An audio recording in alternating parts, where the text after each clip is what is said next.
Perfect. And that'll be on your Facebook page? Yep. Awesome. All right, cool. Hey guys, sorry for the 20 minutes late. I leave it to the host to be late to the party. Just because I had clients and all of that. But anyway, yeah, we're gonna do this. We're this interview number 6 for Canine Freedom, and we're gonna talk to my friend, longtime friend Brittanya, who I actually met down in 2013 when I was at the training Caesar's Way with her. And it's been so long since I've seen you, so I miss you. Yeah, I know. It's been crazy. And we were supposed to meet up this year, and then the whole world shut down. Well, it would have been just a couple weeks ago, actually, we would have met up. Unfortunately. But soon. We'll see each other one day, because I miss you. I know. Well, it's going to be in San Diego next year, so it'll be really nice. Oh, is it? Oh, yeah. God, I love San Diego. That sounds awesome. I'm excited. I didn't know. Good. Good. So, yeah, I mean, you know, leave it to me to be updated on all the news for IACP. So.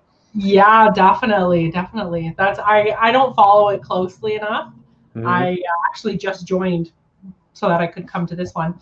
Perfect. But, yeah. No, it'll be good. It'll be good. So, Brittanya, why don't you tell us where you're from, what's your business, and what do you specialize in dog training? All right. My business is called Northern Dream Dog. I live in Ontario, Canada. We're literally as far north as you can drive on a road. After us, you have to take a train. So, Northern Ontario for sure. And so hence the name Northern Dream Dog. But our main specialty, I would say, is off-leash training because of the culture here. It really is all about, doing stuff outdoors and having fun with your dog in those types of ways, camping, all that kind of stuff. And so it's very much normal to have your dogs off leash. Like even most of the towns have like their bylaws are that the dog has to be on a leash or under control. So if your dog is well behaved off leash, it can literally be off leash pretty much anywhere. And so it's, the culture is off leash dogs. And so it's really nice that I get to do that. That's crazy because so many, like USA, there's so many leash laws, and it's like the minute someone sees you off leash with their dog, they're either gonna like say, hey, put on a leash, or I don't know, you get out of control dogs that are just for sure. And there's definitely a lot of out of control dogs here as well. And so it is something that it happens everywhere. But like, for example, even our main street is 2 blocks long, and the speed limit is 25 miles an hour kind of thing. And so it's a very quiet place. Mm-hmm. So walking down the street with your dog, in an off-leash heel, no one's going to say anything or do anything. I was actually the animal control officer here for years, and I wasn't allowed to even find people for off-leash dogs. So really? Yeah. Really? Interesting. And it really is, like a lot of what everyone does here is camping, but it's not, there are some campsites, of course, and at those, a lot of time you have to have your dog tied up and that kind of thing. But a lot of it is camping, out in the middle of nowhere on Crown land is what we call it, when it's just like owned by the government. And you just go camping in the middle of nowhere, you go hunting, you go fishing, all of that kind of stuff. And the dogs are really allowed a lot of freedom if they behave. And if they stick close by to you, no one's going to complain. And so it's a lot different than if I lived in a big city. But really, one of the things, or one of the reasons that we specialize in the off-leash training is in this area, we're actually the only trainers that use e-collars. And so the e-collars make it very easy to train dogs who haven't had training while they were young, or perhaps have, too high of a prey drive, that kind of thing. And so that's one of the reasons that became our specialty, is because we're, really good with the e-collars. Yeah, sure. Yeah, definitely. Yeah. Let's see. I see some comment. What's up, Larry? And then actually I think this is your friend or Shelly. She says Yeah. she's awesome. That's my mom. Oh, Yeah. oops. I was like, who's very supportive. I was like, I was like, she's a relative. I'm like, who? I'm like, Yeah. Mom or sister or something. But anyway. Yeah, definitely. She actually, when I actually started my dog business when I was 11 as a dog walking business, and then it became like 11? Yeah. And then it became a real business when I was 15, and I actually registered it and got some government grants and stuff like that. And so I actually started my business from their home, and I would take over their house with dogs that I was babysitting and grooming and all that kind of stuff. And so by the time I went to college at 17 for animal care, I already had a successful business. And so it was really funny because like people who were, in their 30s and 40s were like, I want to be you when I grow up. And I was only 17. And so it was a lot of fun. But that's impressive though. I was like, yeah, 15 years old. I was like, damn, I thought I hopped on the wagon, but you just. Yeah. And then I bought my farm that I currently own when I was 19 and really have just been able to expand ever since. But again, I'm very grateful for my parents. They have been very supportive and are really the reason that I'm able to be as far along in my business as I am today. That's awesome. Let's see. What's up, Morgan? Hi, Carrie. Actually, Carrie's my friend I'm gonna be visiting this weekend, so she'll be. Nice. I'm staying at her place, so. But okay, yeah, no, that's cool. Yeah, I think, especially with what's the crazy times we're going through right now, like. Yeah. I don't know. Have you seen the post about Petco? They're like they're trying to ban e-collars, like the selling of e-collars. Yeah, like I definitely do agree that places like that shouldn't be able to sell e-collars because for one, they sell ones that suck. And they don't, show people how to use them or anything like that. But it's for them to go all the way to trying to get them banned just because they don't know how to use them is ridiculous in my opinion. Well, no, definitely. I mean, the fact that like I'm surprised that some pet stores sell like e-collars and it's just always like the crappy ones like Pet Safe or just whatever, and or like people and it like how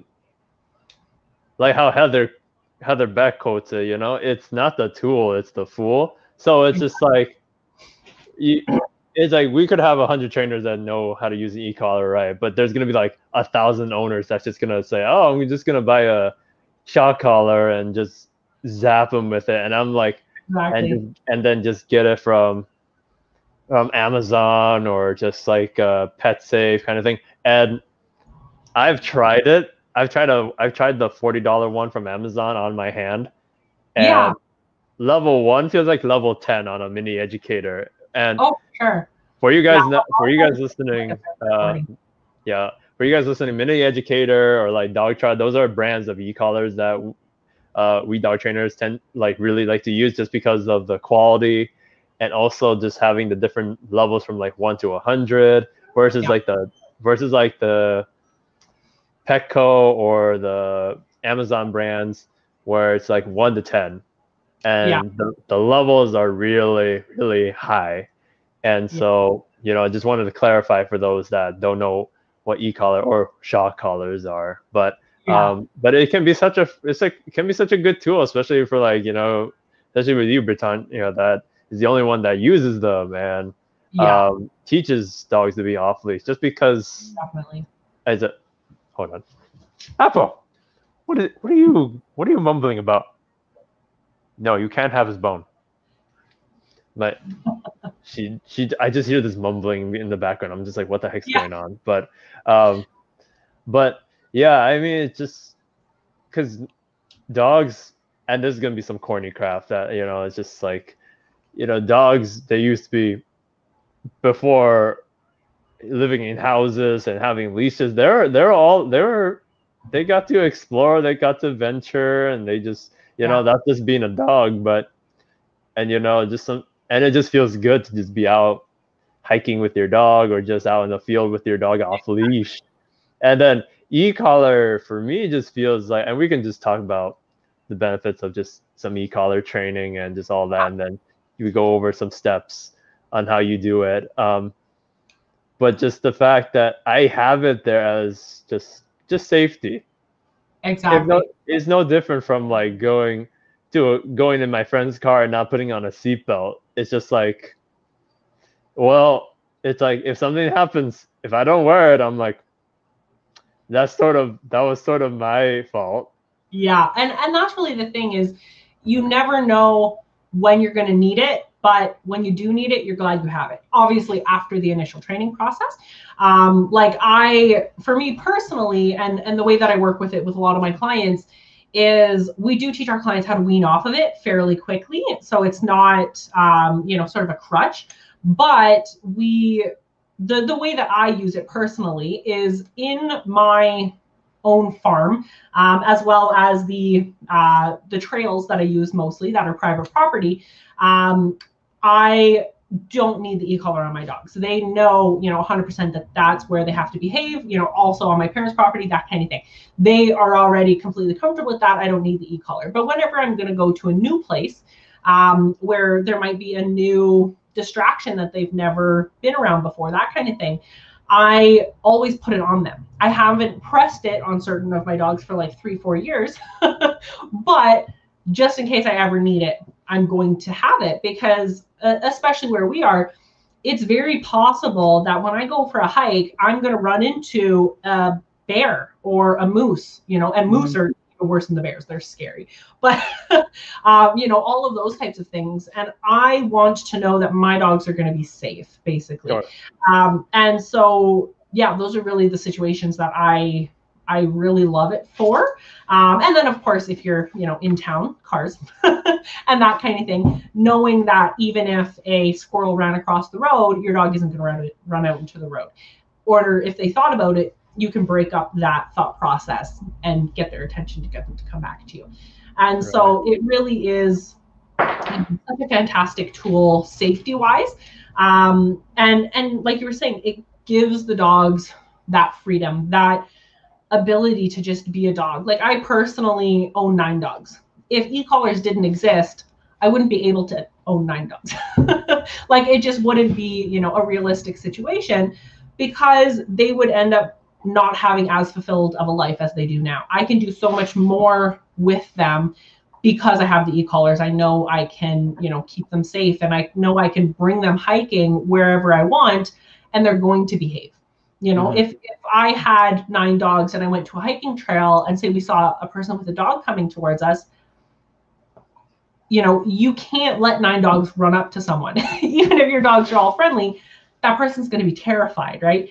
And so, it just knowing that I have that full control over my dogs makes my life a lot easier and makes me want to bring my dogs places. And that's really what I love giving to my clients, is that freedom to go places with their dog and enjoy their dog. And, of course, the e-collar isn't the only part of that. We also do use a ton of Heather Beck's techniques.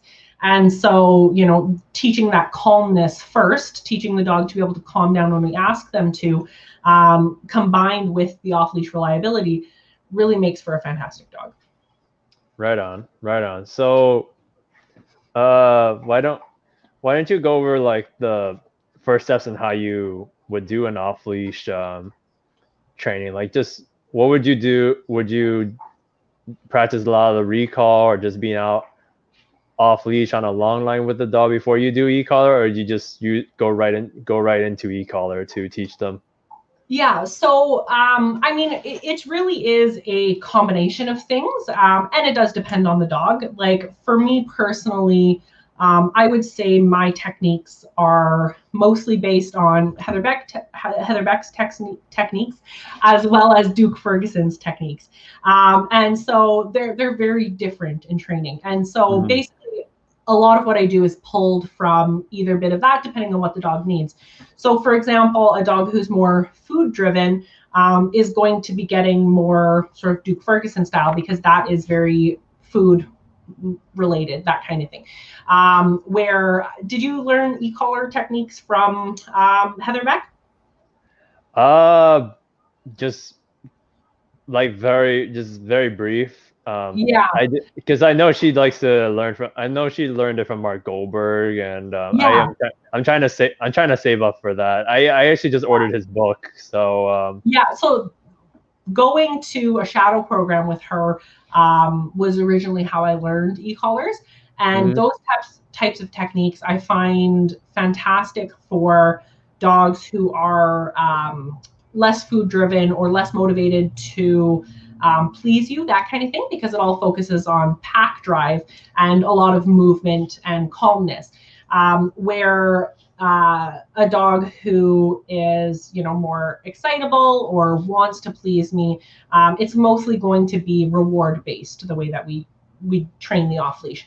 But every dog that we train is separately going through the calmness training, with the transitional, as well as the all of Heather's other techniques. And they're also learning a lot of impulse control exercises. So we're teaching them, to go to your bed and stay there, and practice the leave it command, and all of those types of exercises that help build up the dog's self-control. And then while we're teaching those things to the client, we introduce the e-collar.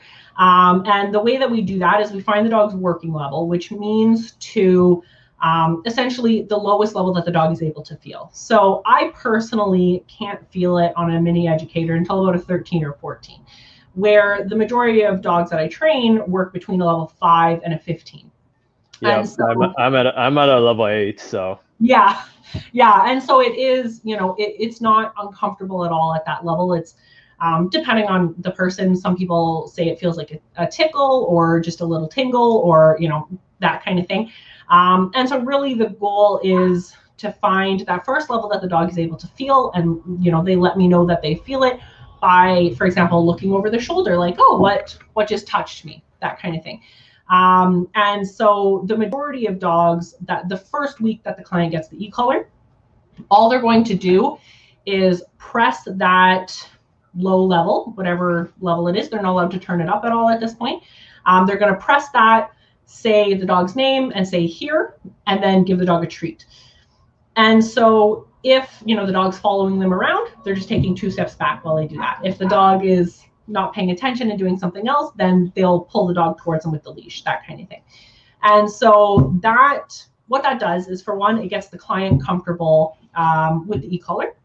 And it also gets the dog to understand that, hey, when I get tapped on the shoulder, turn around and I'll get some good treats. And so that's, with the nice food motivated dogs who want to please us and stuff like that. And it's makes the process very enjoyable for both the client and the owner, because very quickly, as soon as the dog sees the e-collar or feels the e-collar, especially is what we want, they get excited and they come towards you. Sure. And that's really what we're looking for. And at that point, that all of that training is done either in the house or in the yard. It's not anywhere distracting. If anything, the client might, go in their front yard, so they might see people driving by, that kind of thing. But it's very much just to teach this new language that we're teaching the dog, and we're also teaching the owner a new language, essentially, something that'll be easily understood by both species. Right. And so it's that's really our first step with the e-collar.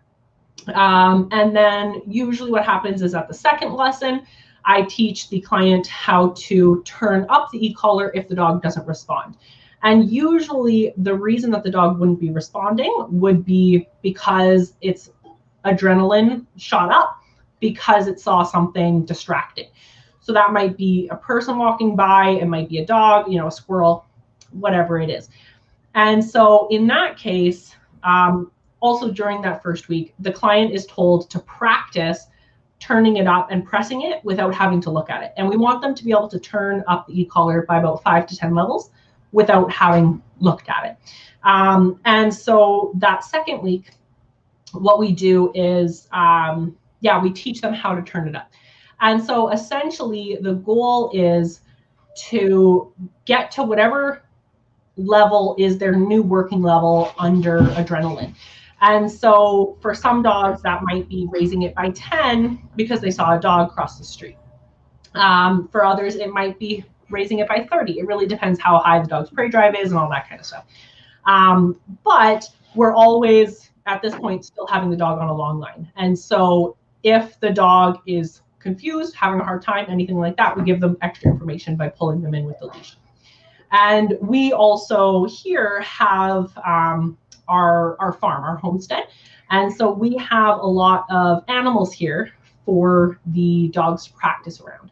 And so we're going to, at this point, let them see the chickens or let them see the rabbits or, the pig, whatever, and practice around those. So it's a set up situation that is, real world level difficult because where we are, most of the time, the thing that your dog isn't going to be listening to you about is, seeing a dog or seeing a squirrel or a pigeon or whatever. And so, so really we're using the long line and the e-collar, and the client starts to learn how to turn it up. And then at that point, we usually also add the e-collar into the bed command.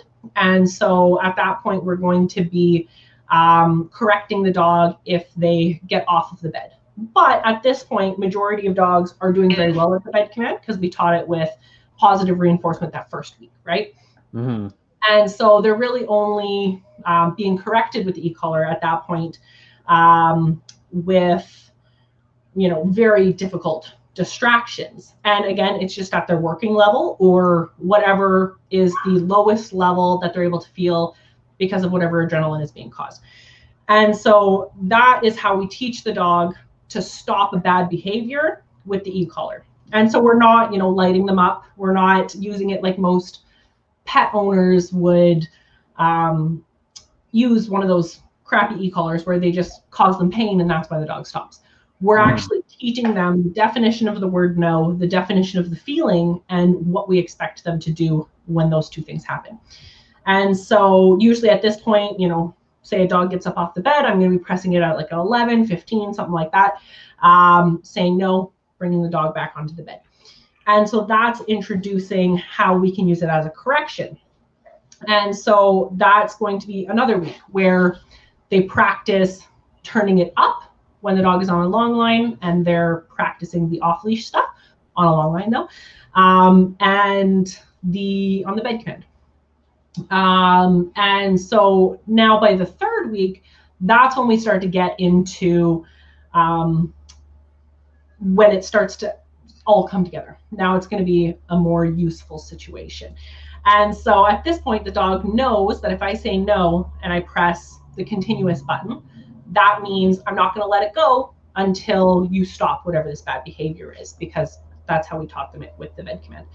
And so that's when we can use it for jumping up or, any bad behavior that the dog is doing.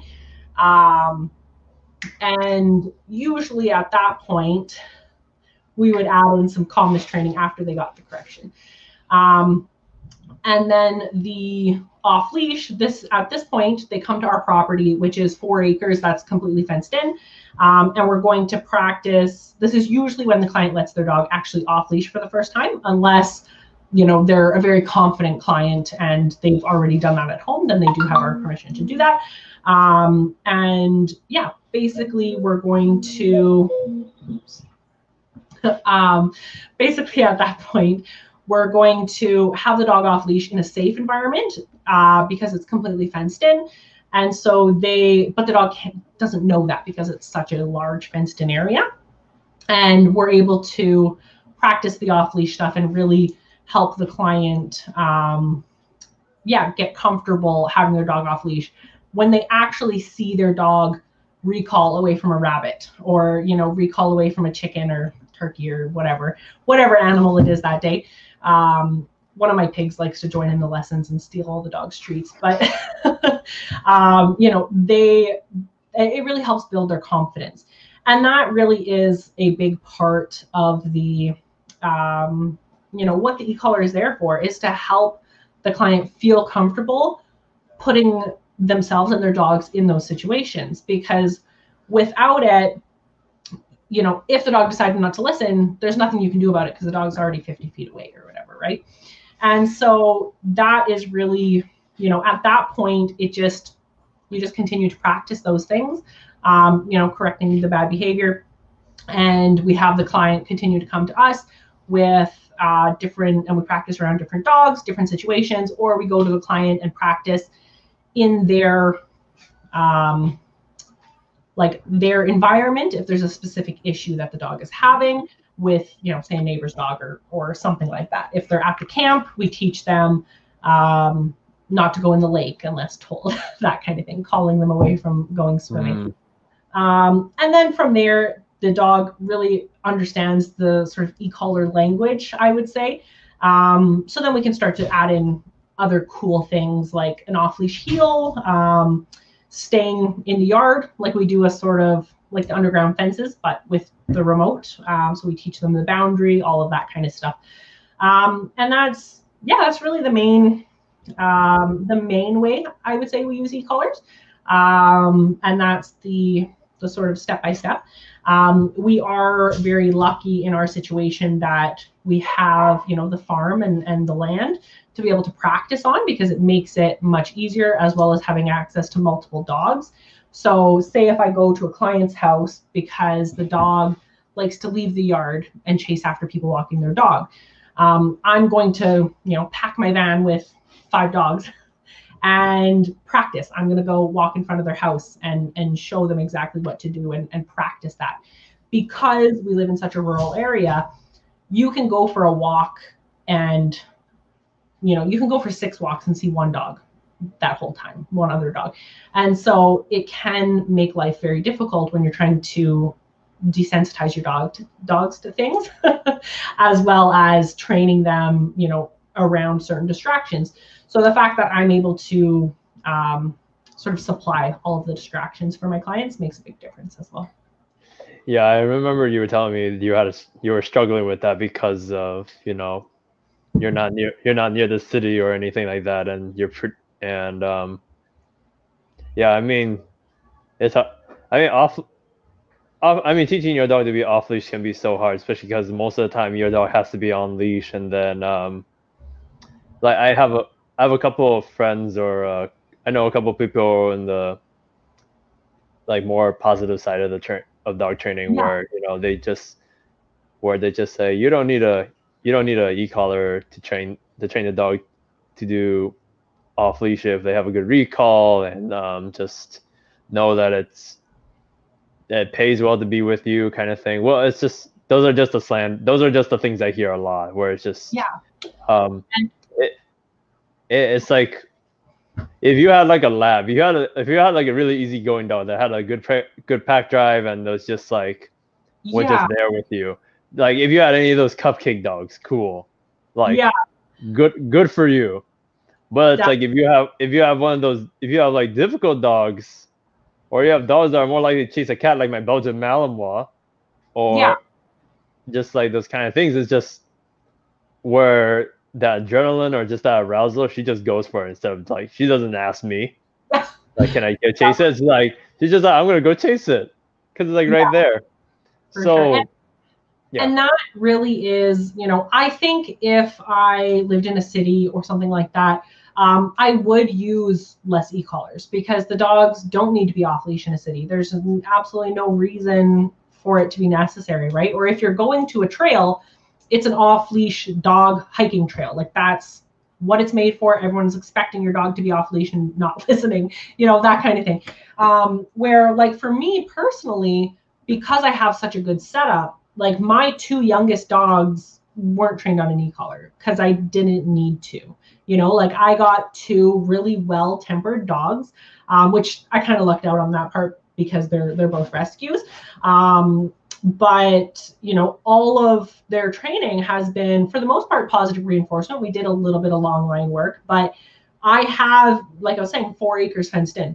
So these dogs don't think anything of being off leash. That's life, you know, that it's not some novel thing that they all of a sudden are off leash. Oh, freedom. They live off leash. They live around, 30 different animals, and it just is normal for them. So they want to come back to me because I'm exciting. Like you were saying, I am, I'm interesting. We have a good bond. And they want to listen to me, and they want that praise. They want those rewards. And so and they also respond very well to, a voice correction. So my one dog, the first time actually that she ever didn't listen off leash was a couple weeks ago, and she's 2 years old, because she was in heat and she was smelling something really good, and she was just like, no, I don't want to pay attention. But all I had to do was, a voice correction. I said no, and then called her again. She was like, oh, sorry, Mom, that kind of thing. But a big part of that is every moment of my dog or of my life is working with my dogs, and every day they're off leash. They're completely fulfilled. They're going hiking every day. They eat a biologically appropriate diet. They are tired every day, mentally and physically. And most people can't do that for their dog, to be honest. They can't do that every single day. And if your dog is, wasn't raised in training mode, essentially, it can be very difficult to get that off-leash reliability without an e-collar. And really, when we can do it so quickly and easily, and then the dogs can go right to having a great life off leash, enjoying, every day getting to go hiking. Like, I have so many clients that don't even walk their dogs because they're poorly behaved. And then, we finish their e-collar training and teaching them how to walk nicely on a leash. And now the dog gets to go hiking 4 or 5 times a week. That dog is happy. Why spend a year trying to do that with positive reinforcement only when I can get it done in, 3 or 4 weeks, and now the dog has a great life? It's easy. And the clients want easy. They want that seatbelt feeling, like, you're safe, and they gives them that confidence. And it really, it just leads the dog to having a better life. And like I was saying earlier, we do teach the clients how to wean off of the e-collars fairly quickly. And one of the ways that we do that is the majority of dogs, if they aren't in their crate, they're wearing their e-collar. And so the dog doesn't learn to think that if I'm wearing an e-collar, I have to listen. Not, all the time. It's only when I'm wearing the e-collar. But if they're wearing the e-collar anytime they're out of the crate, and we're only using it a couple times throughout the day, they start to realize I have to listen whenever I'm outside of my crate. And so it really changes the dog's perspective, essentially. And so once it really becomes ingrained in the dog to listen all the time, and to but also to be fulfilled, because now they're getting to do all of that hiking, they're getting to be off leash, they're getting enrichment activities. Like, that's something that we push all of our clients to do, is enrichment activities. Why would they want to run away? Like, they want to stick around, and it's fun. And so it becomes a habit, and then we teach them how to wean off of the e-collar. And so it's fast and easy, and the clients love it. So yeah, I mean, I think Larry Crone was talking about this on his earlier videos when he was talking about just teaching off leash with his puppies, because I know he had like a Belgian Malinois named Mango that he raised, and he was just like saying how, I just teach her to be off leash because he hangs with her off leash, like, every day, because that's going to be the routine. So it's like, people want their dogs off leash at a certain situation versus all the situations, and then the dog doesn't generalize that well. It's just like, oh my god, my dogs are having zoomies right now of all times. But it's just like, people just want instant gratification, like, go from walking on a leash and then press a button and say off leash mode now, and then just go. And it's hard to just tell people, like, it's going to take some work. It's going to take some work. And I tell people when they have puppies, just when they're probably like 3 months or 4 months old, when they're really dependent on you and they want to follow you everywhere, just go out in a tennis court, go out in a fenced in area that doesn't have anything going on. Yeah. Just walk with your dog, and then you play a game. I call it lose your puppy, where if they go walk ahead, you turn around, you don't you don't say anything, and I want that puppy to be like, oh, I gotta pay attention to her, I gotta follow her. For sure. Otherwise, I'm gonna get left home. I'm gonna get left here and get eaten by some coyote or something, and then like, in the minute he turns around, he knows that I'm going the opposite direction and she's running. I'm gonna say good. I'm gonna be like good pup, and then maybe give like, I don't know. I carry like hot dog or string cheese or something, depending on how high value the dog thinks that food is, and just like good dog. And then just like left turn, right turn, go this way, and just try to lose the puppy as much as they can, and like just teach the pup, just take advantage of that puppy's dependency, or just that baby pack drive with you during that time. That's really a big thing, is a lot of people sort of just think that amount that the puppies want to follow them around, and they let the puppy lose it. And so the majority of dogs that I train are right around 6 or 7 months old, because they start to lose that following at 4 or 5 months old, and the dog started to run away. And so then the owner, gets them in. We do train a lot of older dogs as well, but a lot of the times it's people calling in that situation. And yeah, that's exactly, what I did with my guys, is we do the nothing in life is free whenever I personally have a puppy. And I will, all of their food, if it's kibble, we do also give them raw separately, but all of their kibble is given to them through training, or through an enrichment activity, or just for paying attention and giving me eye contact. And so multiple times per day, I'm going outside to walk my dogs off leash on my farm around all these distractions. And every time the dog comes to me on their own, gives me eye contact, I'm saying good and giving food.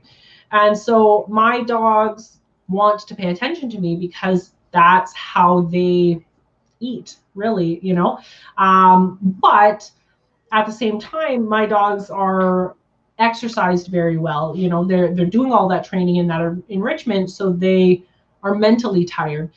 And so they don't want for enrichment. They don't want for exercise, where a lot of pet people, or pet owners, their dog needs more, right? But because the dog behaves, they don't get more. And so it just becomes a cycle of the dog wants that socialization and stuff, so they run away to try and find it, right? Yeah, I mean, you have a good point there, because if your dog's fulfilled, your dog's happy, they're not gonna want to run away. They're not gonna go run towards the other dog if they have dogs, or just if they went on a hike, they're less likely to run away from the home than versus like when she's just full of energy. And then when people want to let their dogs off leash, is to get off all that energy, and then that dog could be like not walked for like 3 weeks, and then you just see that dog just beeline it just all over the place, because it's like, oh my god, this is my exercise. It's like I don't know, it's kind of like when prisoners go out in the yard, you only got 1 hour to do whatever you want. So that for this dog, it's just like, I got 40 minutes. All right, I'm beelining it, and the mom or the owner is just like, no, that's not what we're supposed to do, and then just super confused. And we're, really lucky here, living in such, like, it's really a collection of a lot of small towns that I service. I really service an 800-kilometer area, and so it's a huge area, and so a lot of people are traveling to me for this. But it really is essentially just a bunch of small towns, and pretty much anywhere you are, you can walk a couple of blocks to a nice enough hiking trail. And so it's, once we finish the training, what I always recommend to all of my clients as the ideal walk would be to have your dog on leash walking nicely beside you, or doing an off-leash heel to the trail, or for the first little bit of the trail, depending on if you drive to a trail, something like that. But usually the dog is going to be walking on the transitional leash to the trail so that they get calmed down, they get focused on you, and then you let them off leash. While they're off leash, you're going to be practicing sit stays. You're going to recall the dog to you into a heel position. You're going to do multiple things. You're going to hide. And then when they come looking for you and find you, give you a treat, you're going to keep the whole walk exciting and enriching. And so then they get 20 minutes or whatever to be off leash exploring.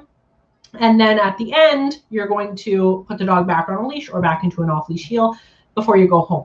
So that brings that energy of the off leash, like, oh my God, this is so fun, back down before you go home. Like a lot of people I'm sure notice is if you bring your dog to a park and just let them run on around off leash like crazy for half hour, bring them home, they're still in crazy mode, right? They still have all of that adrenaline. They haven't had a chance to calm back down yet.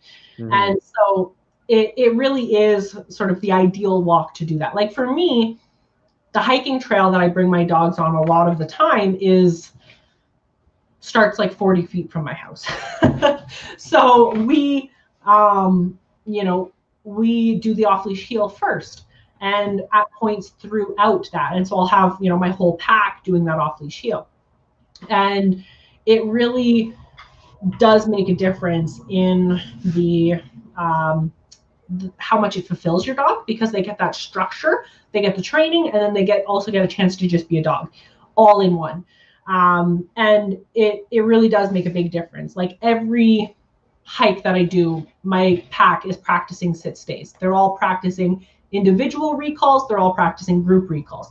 It's very, it's a fun time. And I might even stop halfway through, spread some kibble in the grass, and do the feeding the chickens exercise. Mm-hmm. It's always enrichment stuff, and they get to go swim and do all that kind of stuff. And so it really, like once the dog has had something like that, they know it's fun. And then a big part of it too is when your dog is actually off leash, making sure you continue to recall them frequently throughout the off leash time, so that they don't think that the only time you're calling them is going to be go time, like you're getting put back on a leash and we're leaving. You want to make sure that recalling the whole time is fun and not a one-time thing. Yeah, recall. Yeah, we're definitely I'm gonna talk to another friend of mine that we're gonna talk about recall in general and the importance of it, but just the fun. But yeah, just making recall fun is the most important thing, just because a lot of people just want to take the dog home, or just like when the dog's just put together that the dog, when they say come, it means fun's over or something, or they're going to try to catch them, which is always just a pain in the butt for the owners. But do you ever get like people that ask you, when can I stop giving food to my dogs for walking off leash or coming when called? Yeah, for sure. Like we do definitely teach our clients how to wean off of the food. I do personally always recommend doing it sometimes, like never cutting it out 100%. Okay. Like for me, my dogs are all raw fed, but because I've built up all of their food drives so much, they'll still, do a backflip for a single piece of kibble. So their treats on an off-leash hike is just the handful of kibble that's in my pocket. The odd time I'll get real treats, but mostly they just eat kibble as their treats. And, I don't bring food with me every hike, but now I do because I have a young puppy. But it really is like, the way that I try to explain it is, you don't want to work for free, right? You want some sort of reward for going to work. You're not going to do an apprenticeship for free forever kind of thing. It's working towards being able to get a job in that field or whatever, right? And so it should be the same with dogs. If your dog absolutely loves praise, yes, it's much easier with those dogs to wean off of food because you can give them a good scratch and everything's fine. But I don't want the dogs to think that they're never going to be paid for their good behavior. So I always, it might be once a week or once every 2 weeks, I'm going to bring some treats or bring some kibble.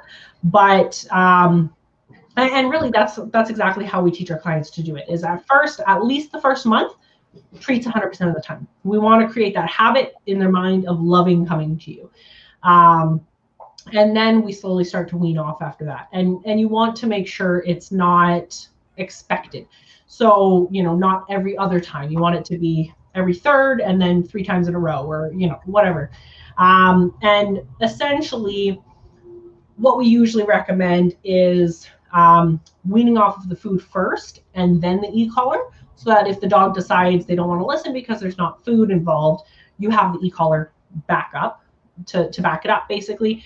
And then when we start to wean off of the e-collar, we might use food a little bit more often. And so it really goes hand in hand. Like we sort of go in and out. And if the dog has issues, like they're not listening as well because we're starting to wean off of the e-collar or starting to wean off of the food, we're going to bring back doing both 100% of the time for a week. And then we slowly wean off of it again. And so it's really, it's just a process. A lot of my clients, completely wean off of the food. I would say within 3 months. But with my personal dogs, because I always have a new dog, basically, there's always someone in training. And so whenever someone is freshly in training, I'm going to have that food 100% of the time. And so it's, basically like I use a lot of food with my guys. Yeah, gotcha. So it's sort of the same way how I tell people, you go from ATM where you're paying them all the time and you become like a slot machine at the end where you just vary when you win, when they get rewarded. So, okay. So let me see. Yeah, and one of the points that I just wanted to bring up is that, all of the e-collar work and all of the other stuff isn't going to be as successful if you're not doing the calmness training as well as the impulse control training at the same time.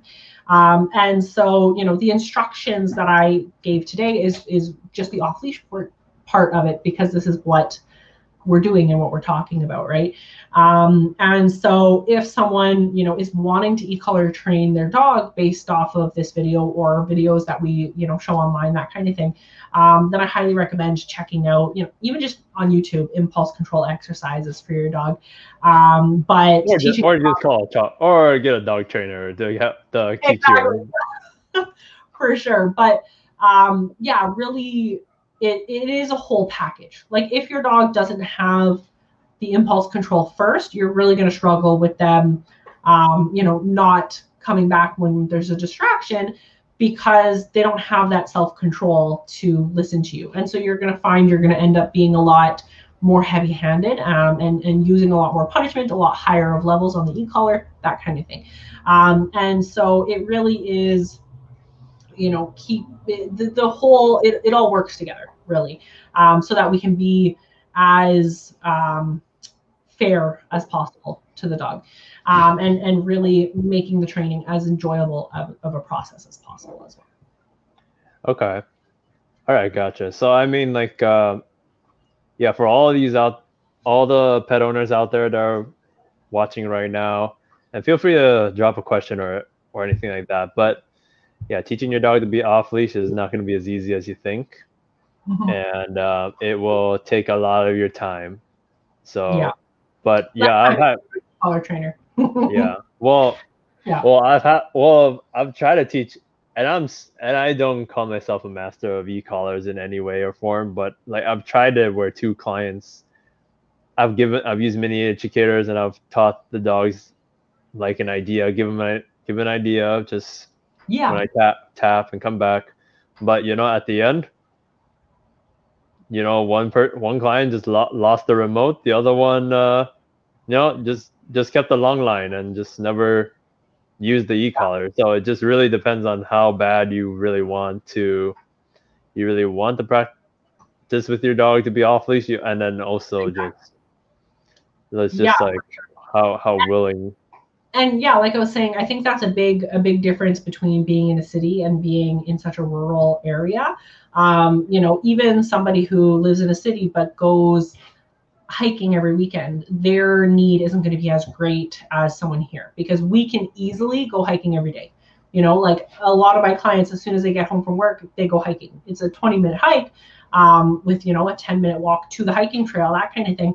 But it really is, the culture is a lot different here, right? And so it really is a lot more important to a lot of people.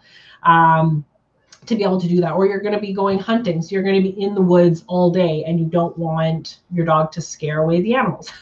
You want them to be near you, not running, you know, off through the woods.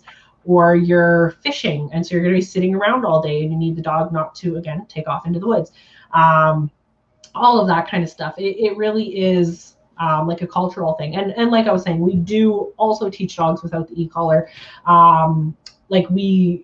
With clients who don't want to use an e-collar, although it doesn't happen very often because, again, the culture is very different here. Like positive reinforcement only isn't really a thing here. We have one positive reinforcement based trainer who opened up a little while ago, but other than that, I'm the most positive reinforcement based trainer. Right on.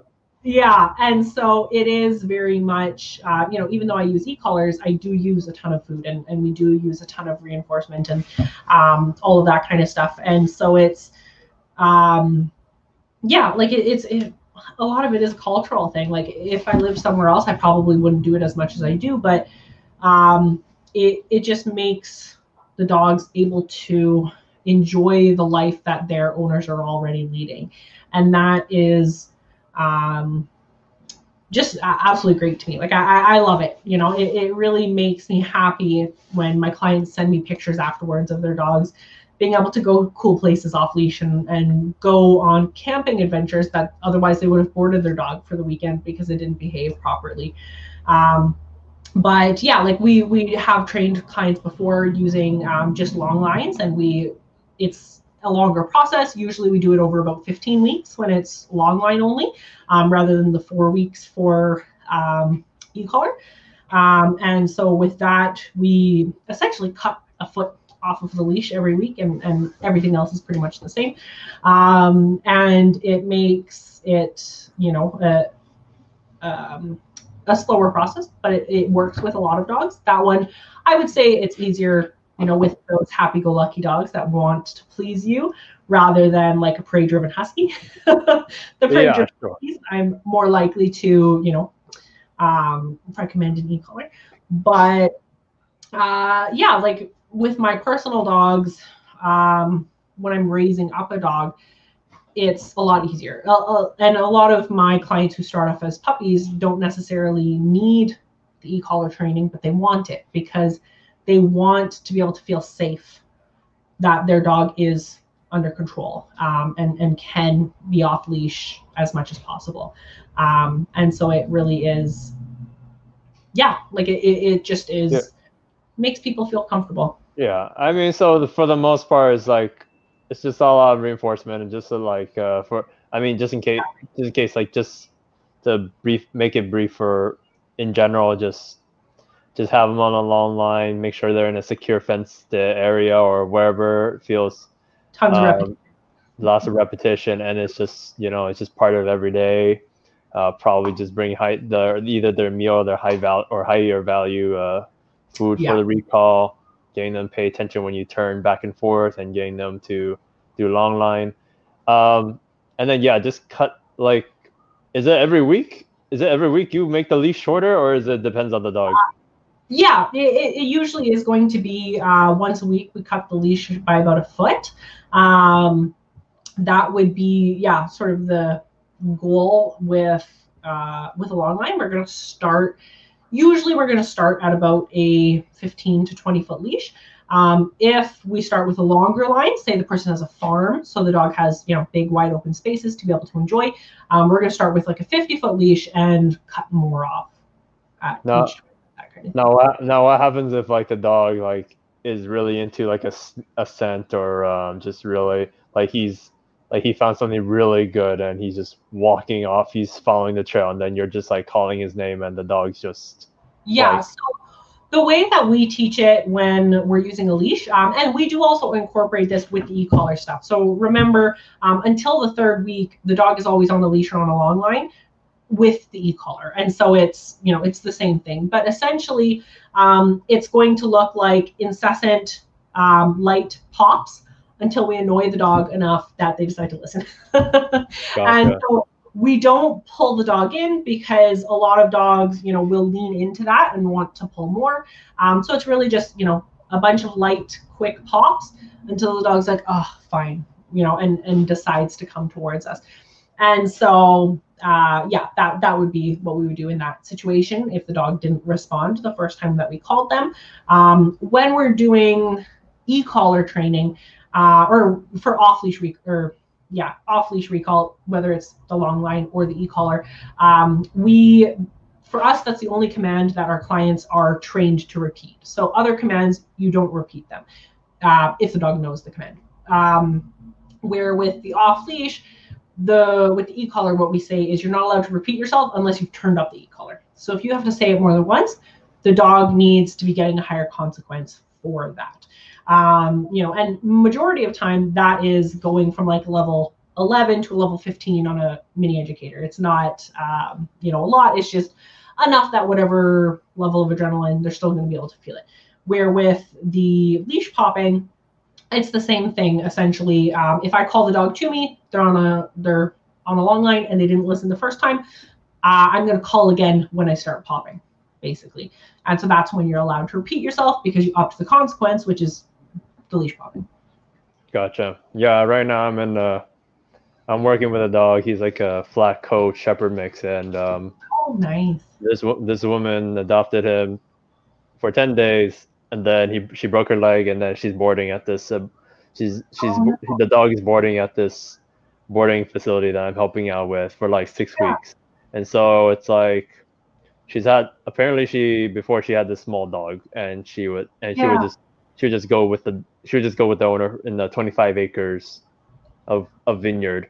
But now this dog you just got recently neutered, and he just wanders and could care less about her. So for sure, right now, like I did a lot of recall, like on a flexi, on a long line, and just like come a call. But it's just like when he wants to mark, he just wants to mark, and I have to like really bug him with the call with his long line, and just sometimes I do have to reel him in. But like I'll try that. I'll have to try that whole light pops on him and see if that works. Depending on like what the dog is sort of going through right now, like what its lifestyle looks like at the facility, something that might help would be to really just if this is possible for you, of course, because you're the one doing most of this stuff, would be to spend one day or like multiple hours where the goal is just to tire out and fulfill the dog as much as possible. So get them back to like a baseline. So it's very possible he's been cooped up and, nervous and all that with all the changes and the shelter and the boarding facility, all that kind of stuff. So really just, spending multiple hours where you let him explore, do some enrichment activities for him. So depending if there's pesticides used or not, spreading treats out in the grass so he has to hunt for them. And really just multiple hours of letting him mark to his, as much as he wants, to his heart's content, and just, get him down to a baseline of being fulfilled. And that'll make it a lot easier rather than him, during each training session seeking fulfillment. He'll have already been okay, kind of thing, first. Gotcha. Yeah. Right now, this week I started using e-collar on him. Oh, and nice. He goes between like 10 and 8. Okay. But it's like 10, he ear flicks and he's like, what the heck? He's like, what's that? But then it's like if I go 9, if he's off wandering, he's like, 9, I could care less. I'm like, it's like I don't want to work the button where I know he like flinches a little or he like, what was that? But I'm just like 9, 8. I'm like, come on. I'm like, and I get it, and I get he's distracted because we did bring him, and I did bring him to a park right now that was like a big soccer field. So I can see, so I understand that I gotta go up a little bit when Yeah. when he's like above his working level. So I think to get him to really understand the process at the working level, what I personally would do is use the level 9 and then the tugs on the leash if he doesn't listen to the level 9, so that he pairs that feeling with giving you the attention, not like it. Because you mentioned that you just started it this week, like at this point I wouldn't turn it up if he wasn't paying attention, because he doesn't really understand yet, right? And then he also isn't necessarily bonded with you either, and so it does make a difference in that sort of sense. For sure, yeah. But yeah, I think incorporating a bit more leash work might be helpful. He's a good dog, and he gets excited when he sees me every day. Awesome. When I work with him, and I mean, so far, I mean, now he's just on my side. We're walking all over the soccer field, and he's just like next to me, and it's like he doesn't really leave my side, and then it's just I'm just like go sniff, go be a dog, and he's just like, no, I'm just gonna stay with you, I'm a good boy, and then just pay attention. And like I do toss him treats, but he'll come back when calls, so he's not doing terrible, but it's just like those times where he's getting a little distracted, or just when he just being a boy and he's trying to just go mark and all that, and then it's another story just trying to transfer those skills to the owner, because I have a good feeling that she might be in her 50s or something, or just for sure, she has like this young dog. So one of the things that I recommend, if the client's going to continue using an e-collar, is make sure you give them the homework of actually playing with the e-collar outside of training sessions, and really having them get used to the technology. So anyone who's not great with learning technology, which is me, and really get them to play with it. And like for us here, it's really imperative that my clients can use an e-collar without looking at it, because you need to be able to keep the e-collar in your pocket, or else your fingers are going to freeze off. And, like, we had snow today for the first time, but it gets really, really cold here, and so they need to be able to keep their hand in their pocket with the e-collar and use it without looking at it. And so giving them the homework specifically of playing with the e-collar, getting used to it completely separately from working with the dog, really helps a lot of people, for sure. Yeah, so cool. Yeah, awesome. So, I mean, again, guys, if you want to teach your dog walk with you off leash, you could YouTube it, you could listen to this, but I don't. But it'd be much easier for you to just hire a trainer, a really good trainer. The things that I do recommend is, if you can't find a good, off leash dog trainer, or really even just a good dog trainer in your area, is Duke Ferguson's online training course. The Genesis program, yep. Yeah, it's honestly one of the most extensive online courses I've found, and it's really fantastic. They have a good section about e-collar training and stuff, and it is similar to the way that I train the e-collar. It's a little bit different, but very much reward based, and working at the lowest level that the dog's able to feel, all that kind of stuff. And so it's it is a good option for, especially around here. Like I honestly recommend that to a lot of people, because some of my clients, have to drive 4 hours to come to me, that kind of thing. And like I was saying, I'm the only e-collar trainer within that area. So someone who that's not possible for them, I do recommend that to a lot of people. And I think that's one of the best ones, because it's extensive. You're not learning only about the e-collar, which, like I was saying, if you're only doing the e-collar, you're going to have a lot of issues. Like it really needs to be a rounded experience, and doing all of the other training with the dog on top of the e-collar training. And so that's why I love that course. Yeah, and feel free to leave the link down below, or just leave it so people watching can have access to it. So for sure. Cool. And guys can always comment below. We'll keep track of the post as well, and we can answer questions for you guys. Yeah, for sure. So, yeah, I mean, in general, it just takes a lot of work to teach a dog to be off leash, especially if it's not part of your lifestyle. So, Yeah, but for but sure. cool. Yeah, Well, it cool. really So, does make a big difference. The sort of cultural differences. Like for me personally, it's really hard for me to work on reactivity when it's an extreme reactivity, because like I was saying, you can go for 7 walks and see one dog in 7 walks, sure. and so it makes it Yeah. very difficult. Meanwhile, I deal with a lot of reactivity, and then I can't do much off leash Yeah, recall or off leash walking just because I'm limited in the city. exactly. Yeah, So we both struggle with something with the other problem. So for sure. Yeah, it makes a big difference. But yeah, it was really nice talking with you, and I'm glad we did this. But yeah, we'll. well,